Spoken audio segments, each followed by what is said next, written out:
Welcome to the Show Up Dad. Today we are thrilled to have Chase Oden join us as a guest on our podcast. But before we dive into today's conversation, I want to take a moment to thank our sponsors for their support.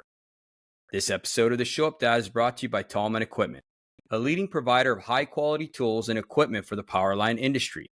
Visit tallmanequipment.com to explore their wide range of products and discover how they can help you. Additionally, I'd like to give a special shout out to the Show Up Dad Foundation, an organization dedicated to supporting fathers in their journey towards becoming the best versions of themselves. Through their workshops, resources, and community, the Show Up Dad Foundation empowers their dads to show up, be present, and make a positive impact on their children's lives. To learn more about their mission and how you can get involved, visit theshowupdadfoundation.org. Now back to our guest, man. Chase has been a dedicated professional in this trade industry since 2016, starting his journey as an operator for MGE in Paso Robles. With his exceptional skills and work ethic, he quickly rose through the ranks and became a foreman in the underground division at the age of 20. But Chase's story extends beyond his professional achievements. He is also a loving and devoted family man, and at the age of 21, Chase met his wife. And they have been inseparable ever since. Taking on the role of a father figure, Chase proudly adopted his wife's 3-year-old daughter and embraced her as his own. Together, they have expanded their family with the arrival of a beautiful daughter and are eagerly awaiting the birth of their son. Congratulations, by the way. Thank you. Yeah, as a guest on the Show Up Dad podcast, Chase will share his experiences, insights, and lessons learned on his journey as a father. He will shed light on the joys and challenges of balancing a successful career with the responsibility of fatherhood. Chase's story will inspire listeners to show up for their families, embrace the role of a dad wholeheartedly, and navigate the complexities of modern fatherhood. So don't miss Chase's episode on the Show Up Dad podcast. It's going to captivate you. It's going to motivate you, listeners. And this remarkable journey is dedicated to professional and loving fathers everywhere. So tune in, gain insights, and be inspired on how to show up and be a dad in your own life. Welcome to our job, man. Welcome to Show Up, brother. Yeah, thanks, man. I'm stoked to be on. I really appreciate the invite. Yeah, for sure. How'd you like that introduction? It was pretty good, man. Oh, shoot. Yeah, for sure. Well, let's get started, brother. Let's talk about how you balance your career and personal life as a journeyman lineman. Yeah, absolutely, man. It's definitely a lot. Going around traveling, especially just finishing up the apprenticeship a little while ago, and being able to come out and the way work is right now, especially, I mean, everywhere, but even in Cali, it's a little bit slower than what I'm used to. And so being Yeah. able to, or having to take another job back on the road, after topping out, I wasn't super pumped on, but it's working in the meantime. And Mhm. so just trying to figure out how to balance that with going back and forth from the house and getting ready to buy another house and all that good stuff. Yeah, for sure. What do you deal with, like with your spouse being on the road again like that? How do you guys communicate? How does that affected you guys with your communication and stuff like that? Have you learned some stuff Yeah, about it learned yourselves? a lot, man. I'm Okay. super lucky, dude. My wife is absolutely awesome. Mhm. But we do a lot of FaceTime, and then obviously always FaceTiming the girls. So I got my oldest, Bethany, and then but she's 9 now, and then I have my youngest daughter, Peyton. She's 3, and she's super attached to me. And so it's FaceTime every single night for the most part, unless we're working night jobs. I'm working actually back up here in the Bay. So we're working 80 to 100 hours a week up here. So Wow. yeah, dude, just trying to find time to do that with them. I mean, whether it's driving on the like to the job sites and just having a regular phone call, or while we got time waiting on civil, or when as soon as I get home, just hitting the FaceTime, and just Yeah. trying to keep that communication big, and then just taking off time and going home for a week and relaxing and spending time with the girls. Mhm. How have you seen, like, when you go home, like, is it is it joyful when you get home like that, or is it kind of like, man, I feel guilty, man, because I haven't been here. You know what I mean? Like, So right when you go home, I mean, obviously it's always joyful, right? yeah. Especially with usually when I get home, I drive home after work, so I'll get home at like two, Mhm. 3 o'clock in the morning. I live up in Lake Isabella, which is down south, so it takes me about 4.5 hours to get home. And Wow. then, but when my daughter wakes up in the morning, dude, she's super pumped. I mean, first thing is just daddy, daddy, daddy as soon as she comes up. My other daughters, I usually sleep in. So unless I wake up to take her to school. And so I usually don't see her until she gets home from school. And then she's just pumped. She always wants to go outside and take the side by side out or the dirt bikes or whatever, you know? And, Yeah. but yeah, super joyful when I first get home. I mean, I definitely feel guilty a little bit over it on being gone, but Yeah. at the same time, you always know in the back of your head, like, you're just doing it to provide, right? Yeah. So I keep that there. I think the struggle more is when you get ready to leave. When I'm driving Yes. out of the driveway and the girls are looking at me and they're waving at me by, or super, like my oldest, she kind of gets sad. And so that to me is the hardest aspect of it. Hmm. No, I can't agree with you more there, Chase. I remember I used to disassociate myself so I wouldn't have to feel that pain. I would Yep. go into like work mode where I was just business, business, business. I got to get this ready, got to get my clothes ready, get my truck ready. Is it fueled? Is it stocked so I can leave at 2? I mean, just total business mode instead of just really enjoying those last moments with them. You know what I Yeah, mean? and yeah, I do that. And then like when I'm up here out of town, like that's the biggest thing for me. Like if I'm working away from home, I want to be working that 80 to 100 hours a week just to keep my mind occupied. And so like I'm big on staying tuned in while you're at work. Like I really don't like any distractions. My wife's super good about it. Luckily, she doesn't really text me or nothing while I'm at work. So Hmm. I can just stay super focused on that and kind of wipe all the other stuff out. Hmm. And then like mentally too, I mean, you know how it is being on the road, like you got to stay mentally strong. And Yeah. so even when I'm off work, but obviously I can't drive home for the night or whatever, I'm trying to keep myself occupied, whether that's going to the gym or hanging out with a couple buddies after work or whatever it comes to. It's just staying consistently, for me at least, I've noticed just staying busy all the time. Yeah. Yeah, definitely. My friends used to make fun of me because I'd go on like a 5-mile run Yeah. after work, and they're like, Yeah. "Well, you're not even running away from the cops, man. Why are you running?" I'd be like, I have to do this. It's something I got to do for myself.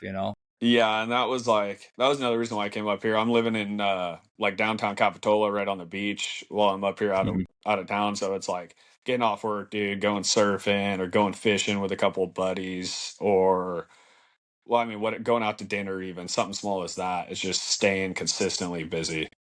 Hmm.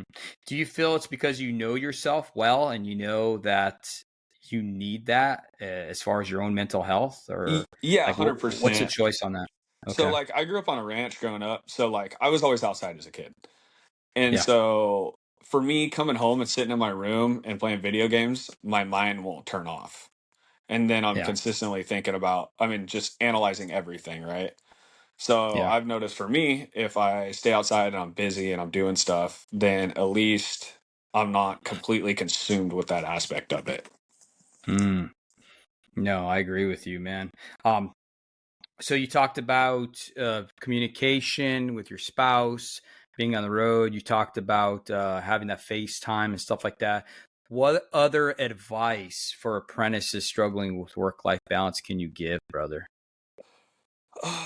Don't let the work consume you. I think is a big thing. You see a lot of dudes, especially like Uh-huh. apprentices, mentally struggling, right? Because they're getting a hard time at work, and then they're coming home and they're studying. Especially the way the apprenticeship's going now with these new tests and all that stuff. It's a lot, and you got to be going from work to diving into your books, and then from that, right? I mean, you go to sleep and then you're right back to work, and Hmm. I don't know. For me, for a guy like me, like the biggest thing, like I was saying, dude, is just staying busy, and then the people you surround yourself with too. So if you're Yeah. around super good dudes that are positive, that aren't out being, I mean, doing whatever people do, you know, in the aspect of that, but just consistent positive people, even if it's outside of work, if you're working with a hard crew that's pretty rough on you and you're not enjoying work, at least when you get off, go hang out with some buddies or go do something that's going to cheer you up and stay positive. I think that's a really big thing for guys. Mm. I like that you said that because it's true, man. You're getting browbeat all day at work, right? And we Right. get it.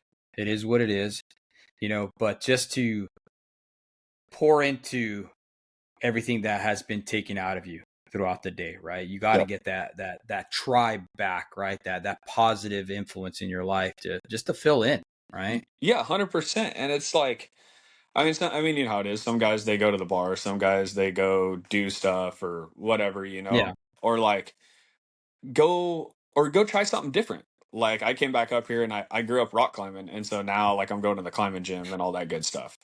So it's Mhm. like just positive things that are gonna benefit you instead of just continuously tear you down after work.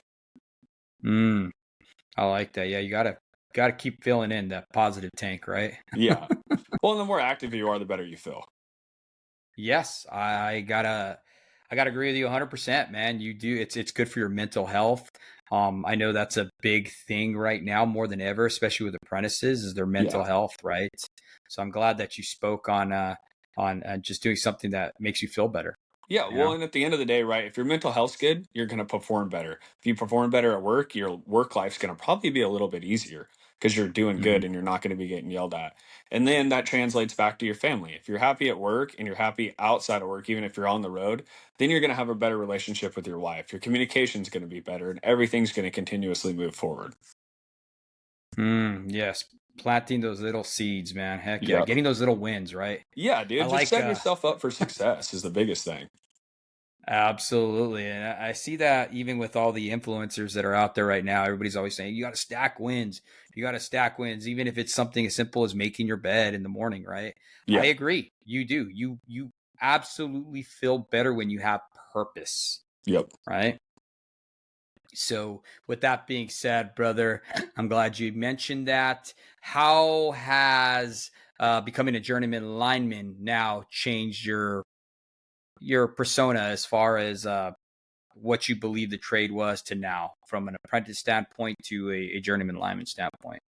Um, it's a little different. I mean, it changes a lot. I mean, your first couple weeks, obviously, you're still in that mindset of Hmm. like, oh, dude, I gotta do all this, da da da da da.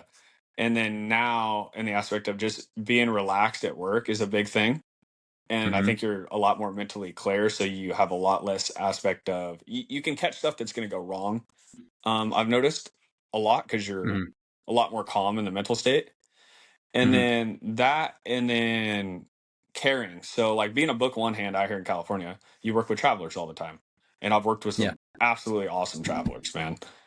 But at the end of the day, it's like, hey, this is your home local. It makes you want to be a better hand and you want to kind of, I don't know, in the aspect of like, I shouldn't say lead, but like to a point, lead your crew, like even as like a newer lineman Yeah. is trying to perform the best you can because this is where you're going to be working most likely for the rest of your career, or at Hmm. least I know I am. And so I think that's really big. And then like I, uh, the workload right now is kind of weird. So like you see a lot of guys, they're I shouldn't say job scared, but like work is super slow right now. So everybody's kind of Hmm. trying to position for themselves. But at the Hmm. end of the day, it's just going back to doing the right things, doing a productive job and doing it the correct way in a timely, in a safe fashion, you know? Hmm. I think when you put it in that perspective, like you said about doing a great job, being safe, that can be healthy, right? But I Yeah. think also along those lines with being job scared like that, it does get cutthroat, It gets super right? cutthroat, man. And like And I'm that's not like right good. now I'm working in a yard where it's all journeymen. Like Mhm. we all run 5-man journeyman crews, dude. And I mean in the bay you're always gonna be working for the most part. But it hasn't even gotten slower and you see that cutthroat mentality come in. And I Mhm. absolutely hate that. Because it's like, hey, at the end of the day, dude, we're all brothers. We should be trying to build each other up Mhm. instead of everybody trying to one up each other in the aspect, you know? Yeah, for sure. Well, it's unfortunate, but when pressure gets applied to us, our human nature is to do that, right? Right. It's going to reveal what our character is about when that pressure comes. It's like a diamond, you take this lump of coal, you put all this pressure on it, right? Mhm. It's not there to crush you. It's just to draw out the things that are in you, for good, right? Yeah. And I think if people take that approach with pressure or change or anything like that, something that causes discomfort, if you take that approach, like, hey, man, this is drawing out weakness. When I was in the military, there was a saying that they used to always tell us, pain is weakness leaving your body. Buddy. You know what I mean? And Oh yeah. that's absolutely true. You know what I mean? You are experience this pain to cause greater transformation in you to become a whole person. You know what I mean? A better person for your families, for your crews, for America, dude. Yeah, You know what I mean? absolutely. So Well, and at the end of the day, it goes back to your characteristics as a person, right? So if you have yeah. always been a good hand and you try to continuously do the right thing, you work hard every day, show up with a good attitude, you're not dragging ass, like that's going to prevail over everything because that is Hmm. what you've already instilled in yourself. And I think that's a Hmm. big thing for the apprentices coming up too is like, yeah, you might be on this crew that treats you like crap or whatever, right? But if you Hmm. keep doing the best you can every day and continuously try to grow yourself in the trade and make yourself the best hand, or if you're working with lazy dudes, like you don't change your work habits just because they're lazy. And you Hmm. continue to work your ass off every day and keep pushing yourself to be better and trying to learn more, people are going to see that throughout your career. Yeah. And that is huge, especially when work gets slow. Because if you're a good hand, you're always going to have a job. Hmm. No, I can't agree more. I'll give you an example. I was a brand new journeyman. I worked with this old cowboy. His name was Aaron. And there's all the other crews that were out there, you know what I mean? And they'd be working, 4 or 5 hours a day, getting paid for 10 or 12. And then they'd go shooting, right? They'd go Mhm. shoot in the mountains or whatever. And I used to always tell Aaron, I was like, man, how come we never have fun like that? These guys are already off by noon or whatever. Over here, we're going back into work at 3:30 to get another job. This sucks. And he tells me, Davey, man, he always called me Davey, right? And he'd be like, hey, Davey. He's like, when work is slow, guess who's going to still be working and guess who's going to be gone? And he was absolutely right, bro. We were always the last crew when they laid everybody off. You know what I mean? So Yeah. there's a lot of merit to that for sure. You know? Yeah, definitely, man. And yeah, I mean, and it just, I don't know. I think it makes you like, makes you want to continuously do better in that aspect. I mean, not even just for that reason, right? But Mm-hmm. it's rewarding, like, being a better hand and having dudes like even that people don't even know about, like guys calling you in and be like, hey, dude, this is, I got this problem. Can you help me out? And stuff like that, which sorry, I really enjoy. Mm-hmm. Yeah, for sure. Now, Chase, you mentioned this transition from Journeyman Line, what you've seen and stuff like that. How has this transition also provided more freedom and presence in your life? Because I know as an apprentice, you're stuck in this position to where you go where they tell you. And it seems kind of dark and glim at some point in times, right? But when you're a journeyman, you get to choose. You're like, hey man, I can go here, I can go here. So what advice can you tell the younger generation coming up about that? So I think the biggest thing to remember is there's always that light at the end of the tunnel, right? I mean, if Mm-hmm. you suck it up, it's only going to be 3.5 years. Don't get in trouble, pass your test, do what you're supposed to do, don't get fired. It's 3.5 years. Mm-hmm. So once you get that ticket, it's great, man. Like me and my wife, we sat down and we had a long talk about it right after I topped out because I really wanted to take a job at the house. But we're getting ready to move and buy another house. And so we sat down and talked about it. And I'm like, yeah, it sucks that I have to be back out of town. But at the end of the day, it'll be better in the long run because I can money up super heavy right now, put a bigger down payment on the house, and then we'll be more set up to be able to go do all the things that we want to do in that aspect. And like I have another kid on the way right now, like you were talking, my boy, he's due in September. And Mm-hmm. so I was like, all right, well, I'll take this job back up north in the Bay until like a month before he's born or whatever. I'll money up super heavy, and then we'll have all this extra cash to put down on the house and do all the renovations, whatever we want to do. And Yeah. so, I mean, this is just a small example, but you have the opportunity to set yourself up for whatever you want to do, right? Yeah. And it's not just about, I mean, it's definitely not about the money, but like, then I could be like, oh, okay, well, I already have buddies that I know that are working in the area that I'm going to buy the house in. And they're like, you can talk to those guys and be like, oh, yeah, they might put some calls in at this time. I'd be like, perfect. And then you go, you take that call, and now you're working at the house and already got a quarter of the house paid off or whatever it is, you know? Yeah. And so that's a big Yeah. thing for me. Or like even like single dudes that are getting ready to top out. Like you can set yourself up to where you're talking about work life balance. That's huge. You can work 7, 8 Mhm. months out of the year, take off whatever months you want, and go enjoy and do all the things you want to do. Yeah, there's definitely a lot of freedom to this job, right? That's the biggest thing for me, man. Cause like I remember when I was a foreman doing the underground stuff, like it was a good job. The company took really good care of me. But at the end of the day, I Mhm. was stuck. Mm. I mean, you only got a couple options to go from there. And like Yeah. that was a big reason too while I got into the apprenticeship and swapped out and basically restarted all over was because of having that freedom. I've been saying 5 years from now we want to move out of state. Like they don't have the civil stuff like they do in California outside of state. Like No. figure it out type of deal. So Yeah. that was a big thing for me too, is just the freedom of being able to pick and choose where you want to go, what you want to do. I mean, at the end of the day, you can kind of write your own paycheck and go wherever you want to go, set yourself up. Hey, I want to be home. I want to work 50 hours a week, or I want to go on the road. I want to work 100 hours a week. You kind of Mhm. have that option to do that. Mm. Yeah, definitely. We don't have that option in other careers, you know what I mean, like we do in our career, and it's always important to not take that for granted, right? Yeah. It's definitely a blessing, what we get to experience. Um, Chase, can you share with us moments where you had to embrace your role as a journeyman lineman while also being present for your family, brother? Yeah, for sure. I'm one of those guys I try to be pretty mellow about what I do outside of work. To be honest with you, I'm Hmm. not real big on talking about it or any of that. But my daughter, trying to think, give you a good example. Like my daughter brings it up a lot. I've noticed that. She's like, we'll be Hmm. talking, and she loves to talk. My 9-year-old, she's funny.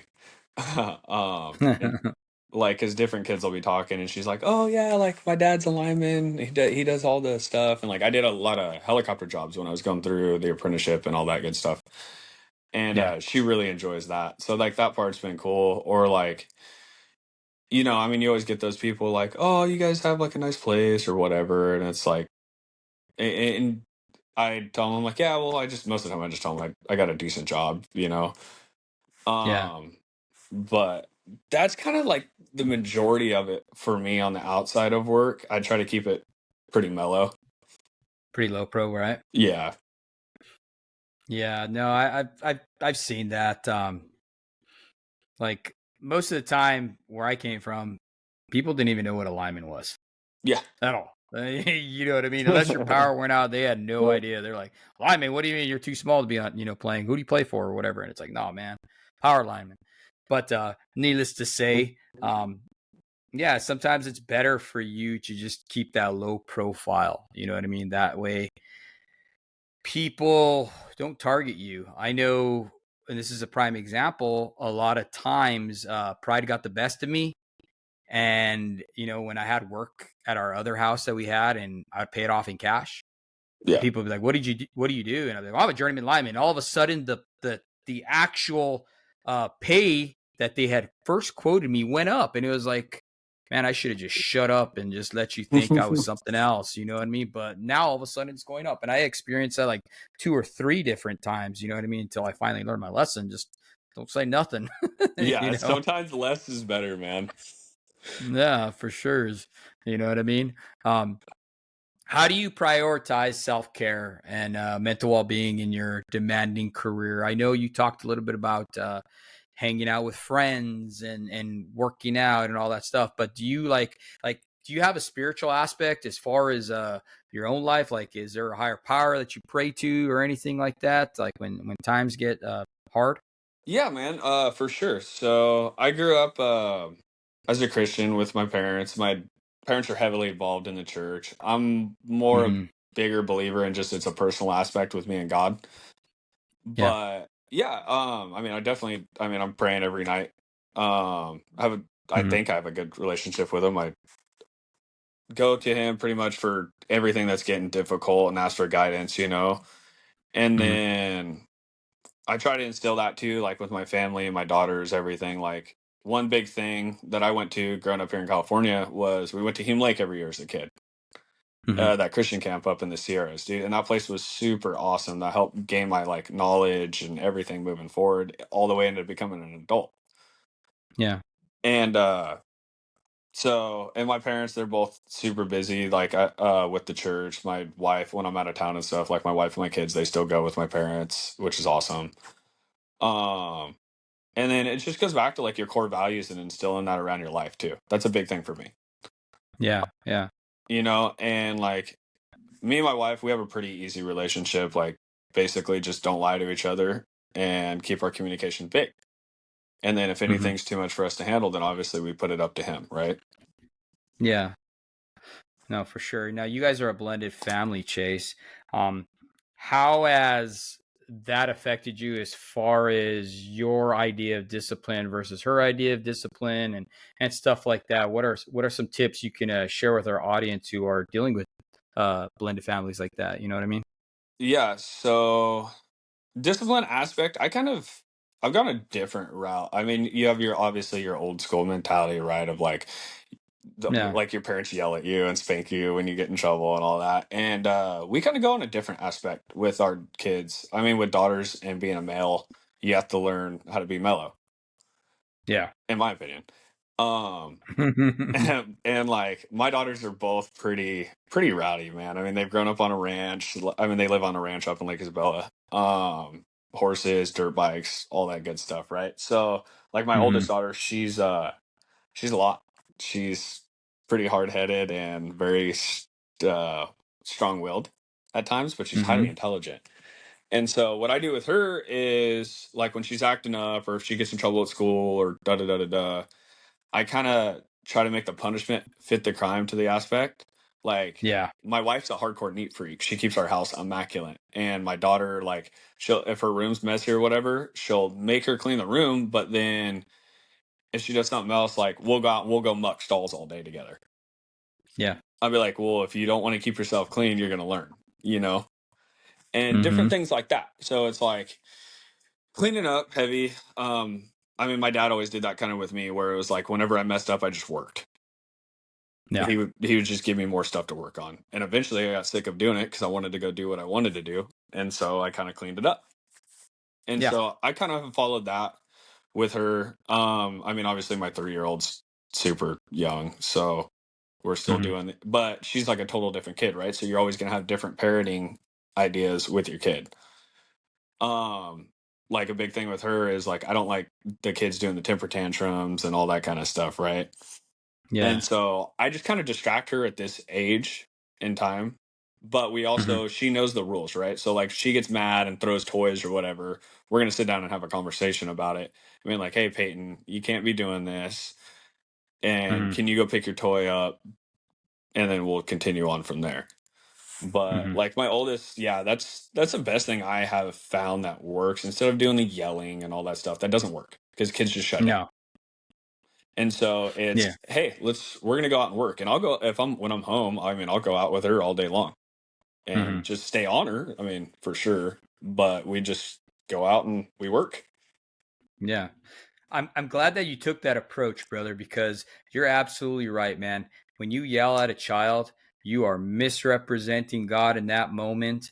You are just causing all kinds of chaos to them. You know what I mean? Unless they're Yeah. gonna like blow themselves apart or do something where it's gonna be cause a fatality or something like that. I don't believe in the whole yelling and shaming thing at all. You know what I mean? I It like doesn't that work, man. it doesn't, right? It breeds a rebellion, right? 100%. Um, I'm glad that you said that you do things to train them and discipline them according to uh, what rule that they broke, right? Right. Like say, for instance, the cleaning. That is so imperative. I mean, I think a lot of times as parents, we forget that our job is to train them. It's not personal, so don't try to make your kid feel pain in Yeah, that. You know no. what I mean? We're training them. You know, Yeah, you're supposed to be building them up and continuously growing them as well. So if all you teach them exactly. is whenever they mess up to get yelled at, you're just, especially with daughters, man, in their mental states, the way you are Hmm. as a father, that's what they're going to look for in a guy. And Yes. so if I'm yelling at my daughter and then say 20 years down the road she has a boyfriend that's doing that to her, I wouldn't want to hurt that guy, you know? But at the end of the Yeah. day, that's my fault because I set her up for that failure. Mm. Yes, you did. Yep, exactly. 100%, brother. I'm glad you said that. Because there's a lot of fathers that are dealing with their teenage daughters. It's like, oh, well, I don't understand why she likes that guy or what she sees in that guy or whatever. And it's like, well, look how you're acting, dude. Yeah. Yeah, without She a got it doubt. from somewhere, And you know? I like, and going back to the parenting thing too, like you learn from the old timers that you respect, right? So Yeah. like one of my good buddies, he came up here and he took a call up here and he's working with me and we've been talking about it because he's got older daughters than I do. And I was like, hey man, Hmm. and his girls are good girls. I mean, they really have their stuff together. And I go, well, what'd you do on like the boy aspect? Da da da da da. And he's like, I just give them ultimatums. He goes, because like his daughters, they rodeo year round, right? Yeah. And so he's like, hey, if you want to rodeo and you want to keep your horses and you want to have your car and all this stuff, he goes, no boyfriends, no trouble at school, and you keep your grades straight. The minute that you don't want to do those, you Mhm. lose what you want. He goes, there's no yelling back and forth, there's no arguing. That's just simply how it is. And I thought that Yeah. was really cool because in life, it's the same aspects of when you're an adult. You want to go out and party, but then you don't show up to work, you're probably not going to have your nice car or your house or whatever. So he's already Hmm. teaching them ahead of time, and those girls will be set up for success. So I've been trying to do that as well with my kids. Yeah. Well, think about it, man. Some of the worst bosses, let's take this to a different aspect, even with work, right? Some of our worst bosses are the ones that never have clear definition of what is expected, right? Yeah, So it's safe to say that if we're not giving clear expectations to our children of what is expected, how are they supposed to follow that? And then, if we're thinking as adults, this guy sucks as a boss, what are they thinking about us? right. You know what I'm saying?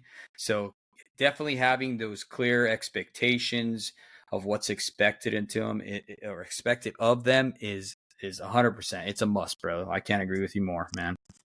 Yeah, right on. Now, for the struggling apprentices, right, that are out there, is there any stories or insights that you can help them to inspire them with struggles that you've had or anything like that? Can you help them? Yeah. So the biggest thing is, dude, show up with a good attitude every day. Mm-hmm. Even if you're not pumped there or whatever, if you were the happy dude on the crew and you're showing up with a good attitude and you're willing and you're going above and beyond every day to work, your work life is Yeah. probably going to be a lot easier. If you're showing up with a bad attitude every day, and even if your linemen are kind of jerks or whatever it is, right?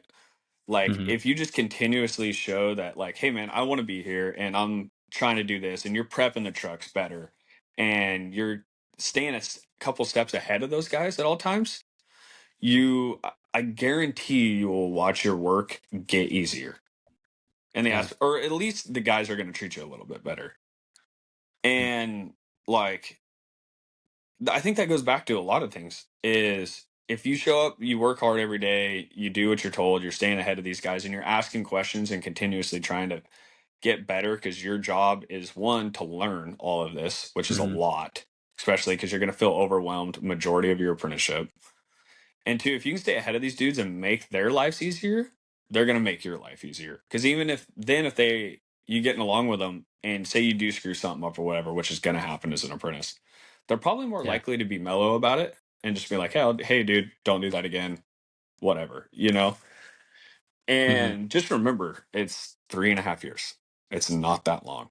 Get through it, get that ticket, do whatever you want. Mm.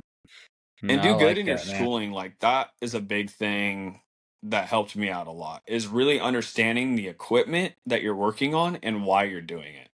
Because you know Mhm. how it is, like you'll work with a lot of guys who'll be like, hey dude, why are we operating this piece of equipment here? Oh, I don't know, just fucking do it.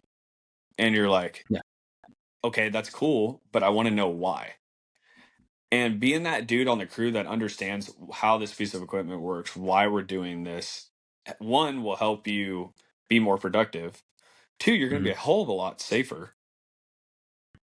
And 3, you're going to be more wanted to be on the crew. Yeah. And that goes back to staying busy with work too. And so I think that is the biggest thing like that I got out of my apprenticeship. I spent a lot of time other than just like what our homework wanted us to do, reading on Hmm. transformers, reclosures, I mean, cat banks, all of it, and understanding them, and then asking more in-depth questions while out in the field on how this stuff operates and why it does what it does. Hmm. Because now that I understand how it works, I can build it quicker, and I feel a lot better about operating it, especially when you become a lineman. Because when you first top Yeah. out, now it's all on you. And that's a big world awakening, and you're going to learn more in that aspect than you did those whole 3.5 years, Yeah. I think. No, I agree with you. I mean, you got to take that initiative. You know what I mean? If you're not taking that initiative, what it tells me as a journeyman lineman is, man, you don't care. You're just here for the Yeah. paycheck. And I don't want to work around those kind of guys. No, you can't count on them, No, not at you all. know? So, And yeah, definitely. go ahead. Oh, I was going to say, definitely. Yeah, man, just take that initiative for you guys who are listening now. You guys are struggling. Um, just like Chase said, man, what is it that you can control? You're not going to be able to control the way they treat you, Right. but you can control yourself, and you can make it a lot easier on yourself by doing what is expected and then some. So Yeah. keep that in mind, And if you know you're behind, then kind of like make it known too. Like, I have a lot of buddies that are Mm, like, oh, we get these 4 steps or whatever, and they don't know what's going on. And it's like, well, are those guys asking you questions or bringing that up where it's like, hey, man, I've been on light rail or transmission or whatever, and now I'm just coming to my first distro crew. You're going to be hmm completely lost. And so that goes back to the apprentice wanting to be a good apprentice and being a jam up hand is asking all these questions and be like, hey, man, how can I better myself? Can you teach me what's going on? Or please tell me or show me when I do something wrong, how to fix it instead of just ripping my ass. Yeah. Chase, I wanted to ask you, now that you're a journeyman lineman and you're, from the outside looking in now, is some of the rumors true about how the journeyman linemen aren't taking the time to train the apprentices? Have you seen that now that you're a journeyman? Um, I think it's hit or miss. I really do. I Okay. mean, it just depends on what yard you're in and what kind of guys you're working with. I mean, don't get me wrong. I've worked with guys that never got out of the truck, and I've worked with a lot of completely awesome linemen. I mean, I really didn't have very many complaints throughout my apprenticeship at all. Hmm. I got super lucky. I was on good crews the whole time for the most part. I mean, I had a couple Hmm. guys that were here and there, but I think it just that you're gonna have that anywhere, right? You're gonna have dudes like you said that are just there for a paycheck and they don't care, and then you're gonna have the other Yeah. guys that do care and they want to teach. And the dudes that Mhm. don't care that are there for a paycheck, you can still learn something from those dudes. Whether they're Mhm. not going to teach you that, but if they're good at their job and you watch them in the air, then you can Mhm. still learn something, or you can learn on what kind of guy you don't want to be. Yeah. You know, Hmm. and Yeah, for so sure. at the end of the day, you can always take something away from every aspect of things. Yeah. Don't get me wrong; it definitely sucks being in that position where you have guys that don't want to teach. And to me, Mhm. those guys are trash linemen because your job as a journeyman lineman is to be a teacher. Yeah. One of the things they always taught me when I was coming up is you wanted to train your apprentices so they can be better than you. And I think that's forgotten in a lot of circles, Yeah, right? For I don't know, for whatever reason, man. Maybe it's your ego and you don't want to admit that your apprentice knows more than you or whatever that may be. You know what I mean? Like even now being an instructor at Cal Nev, there is so much that I've learned there. And it's insane. You know what I mean? The level of training we are giving you guys now is beyond what it was 18 years ago. right. You guys have so much more knowledge now than what we did. Our apprenticeship was you just better be dumb and have common or not be dumb. You just better be hard and have common sense. You know what I'm saying? And Yeah, know that if you get in between, guess what? You're gonna get hurt. If you get in series, guess what? You're gonna get hurt. hurt. You know what I mean? Just simple things that they taught us. You know what I mean? But as far as the reasoning and the why behind a lot of the stuff, I didn't learn that until being at the apprenticeship. And I'm like, wow, man, I never even knew that. I just knew you just didn't do that. You know what I'm saying? So I Yeah. see that the training has changed and evolved a lot, so that's good. You guys are getting really, really good training. Absolutely. Cal Dev was great. I really enjoyed my time through it. And that's a big thing too. Like I was talking earlier, is when you're on the job asking those questions. Like, yeah, when you Mm-hmm. go to class, you might think you understand it, but when you get out there, say you're gonna take a cat bank offline or reg bank offline or whatever it is, Yeah. now you start second guessing everything. And so it's asking those dudes that know how that stuff is when you're on the Mm-hmm. crews that are dialed in, that understand what they're doing.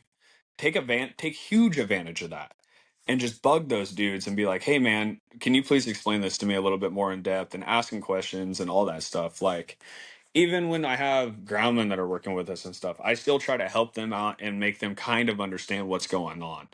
I understand, like, I get that they're not in the complete aspect of electrical theory and all that good stuff. Or big thing is apprentices, like what step they're at. I'm going to be asking them, hey dude, why are we doing this next step? What's our next step? Mm-hmm. And making them think about it too. It's not in the belittling aspect where I'm trying to make you look dumb, but I'm trying to get your brain to stay interactive the entire time while we're working. Mm-hmm. Because you can even do it with other linemen too. Like, the ego shit has to go out the window to a point. Yeah. Because if you have a crew filled with ego and guys don't want to ask questions, that's a recipe for disaster. Because they're just going to Mm. send it and hope that they're right, because they don't want to look like they're inferior and able to ask a question. And I think that's a super toxic work environment. If you have everybody around you and I mean, yeah, you're always going to talk crap to each other and mess with each other on the crew, which is all good. Yeah. But like, coming out and asking each other, like, hey, dude, I've actually never done this before. Will you show me how this runs? And then having guys that'll take the time and show you, I think is really big. Yeah, for sure. No, it's definitely goes back to that proverbs where iron sharpens iron. You definitely want to lean back on your brothers. I know I do.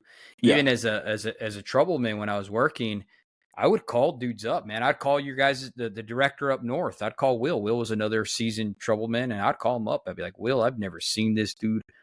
What in the world? This is what I've done. And I humbled myself to the point where I could ask him and be like, hey, dude, I don't know what I'm doing in this part right here, dude. This is where Right. I'm stuck at. And man, he would clarify it. And if he couldn't clarify, he'd be like, you know what? Let me call this guy, or let me call this guy real quick. Hold on, don't do anything. Hold the pool. You know what I mean? And it's being able to have that humility to say, I do not know. Right? Right. Yeah, no, I mean, Man, I couldn't agree with you more on that. And there's nothing wrong with running into situations that you don't know. I mean, how are you yeah. supposed to know everything? There's so many different aspects of this job that you're going to run into that Mm-hmm. you won't even hear about until you're exposed to it. Yeah. I mean, that was another It, big thing with me, other than trying to come up and get ready to buy the house or another house, whatever. Back in the Bay, was I wanted to come up here and learn, because there's so many different aspects of work up here, and the underground up here yeah. is insane, and the overhead alone. And so I knew I was going to continuously grow up here in my career, and that was a big thing Mm-hmm. for me as well. Is putting yourself in those, like, situations where you're not really sure about, because that's where you're going to Yeah. learn the most. That's another big thing I would definitely say to the apprentices, is always taking the like, I shouldn't say like crap job, but always taking the hardest aspect of every job, right? Because Mm-hmm. you have some of those dudes that they're only going to jump up in the bucket when it's a tangent, compared to you have the other dudes that are like gun ho when they're jumping up and it's a quad circuit pole, or there's 450 steps on your underground switch log, and the dude that's taking the lead role and being like, nah, dude, we can run this, like, I got it. And putting yourself in those situations to where, yeah, you might not be fully confident in doing it, but I guarantee you're going to learn while you're doing it. Mm-hmm.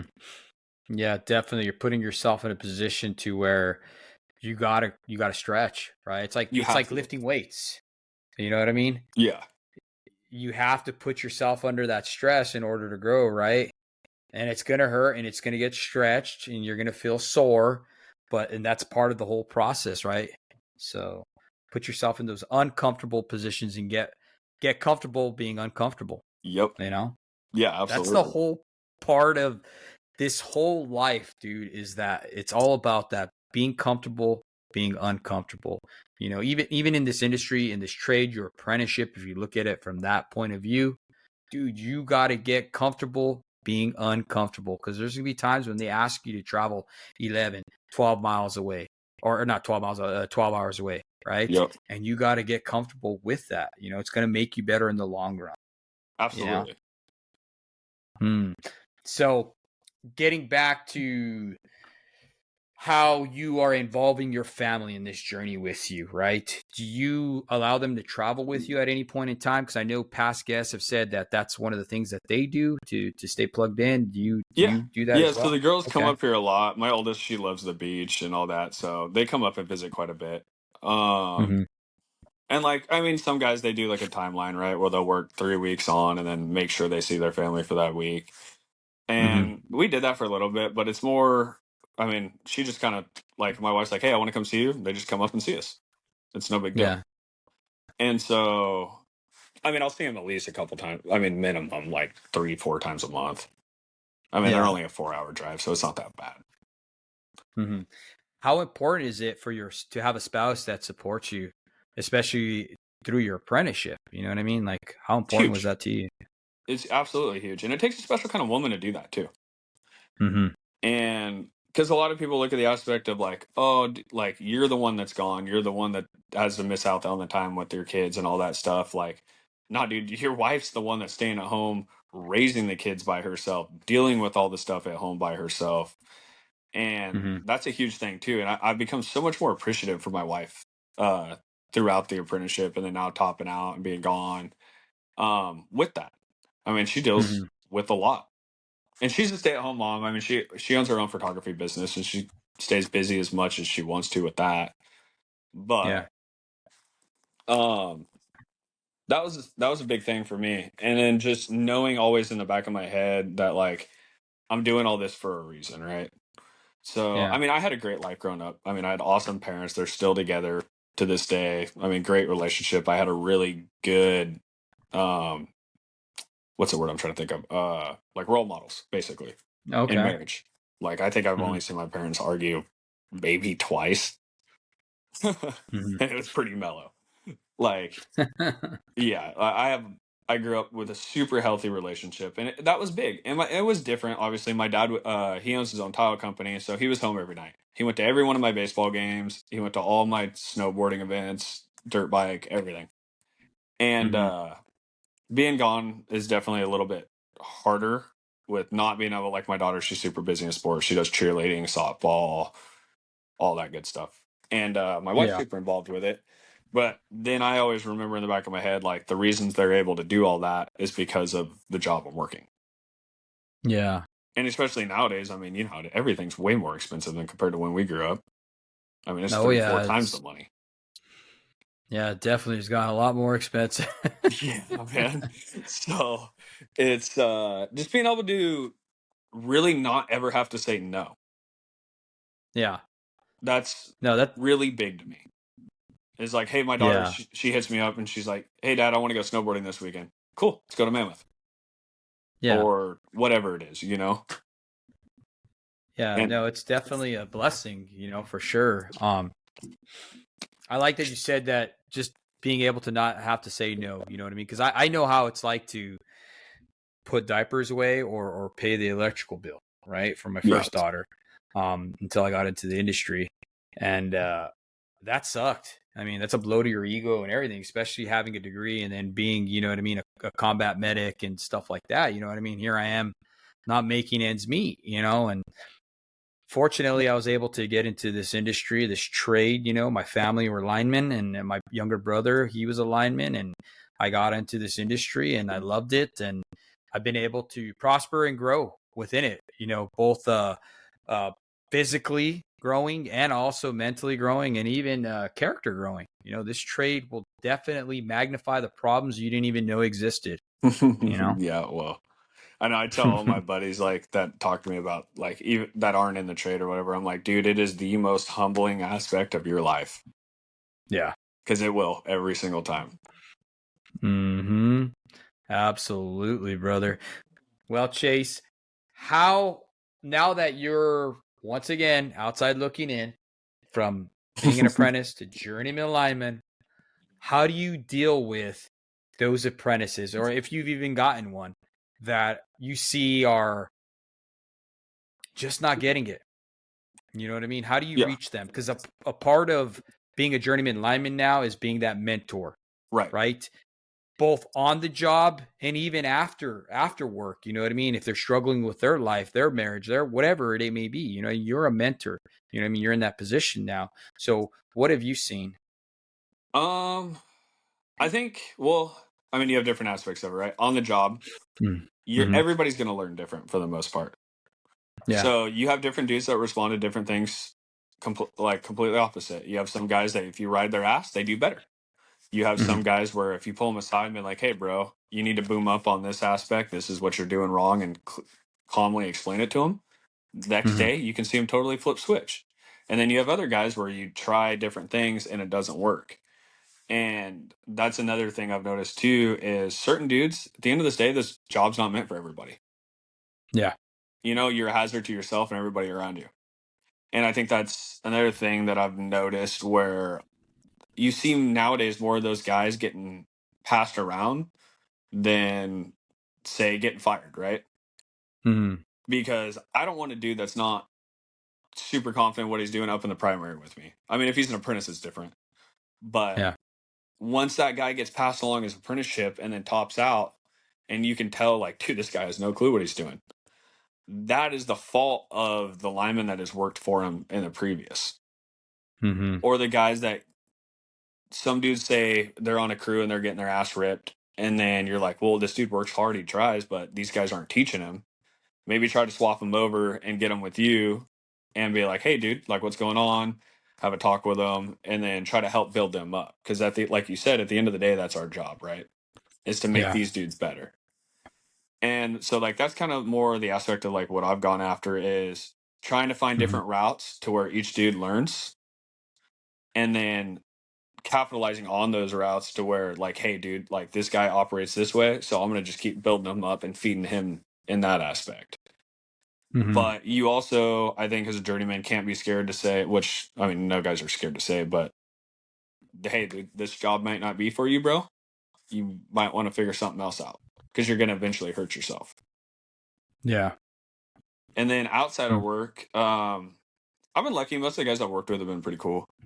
But Mm-hmm. I mean, you can always tell if somebody's having problems at home, and that's obviously going to translate to when you're at work. And be like, and that just goes back taking the time and being like, hey, man, are you good? Like, do you want to talk about anything? Can I help you and whatever? For me, it's been more the aspect of like trying to build dudes up. Like something a lot of guys don't talk about too is all your other stuff outside of work, right? Yeah. So how are you dialed in on whatever, like your finances or your relationship with your wife or however that is? Like, I'll try to share my past failures and try to help them out better. Mm-hmm. Man, I like that. You definitely can learn a lot from someone else's mistakes. You know what I mean? Man, it's so true.